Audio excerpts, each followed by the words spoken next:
মধ্যপ্রাচ্যে উত্তেজনার নতুন অধ্যায়। শুক্রবার গভীর রাতে ইসরায়েলের বিভিন্ন স্থানে ক্ষেপণাস্ত্র হামলা চালায় ইরান। দেশটির সামরিক বাহিনীর দাবি এটি ছিল প্রতিশোধমূলক পাল্টা আঘাত।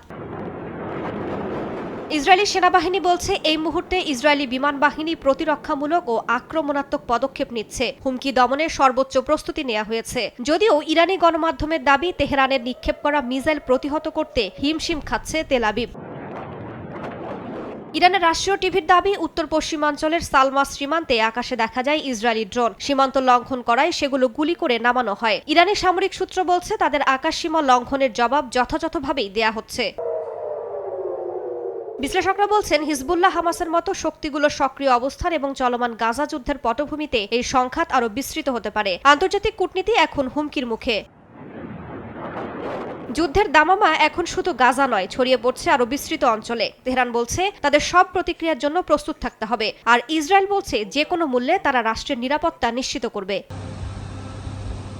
এই পরিস্থিতিতে মধ্যপ্রাচ্যে নতুন করে যুদ্ধের আশঙ্কা বাড়ছে। আন্তর্জাতিক সম্প্রদায়ও গভীর উদ্বেগ প্রকাশ করেছে।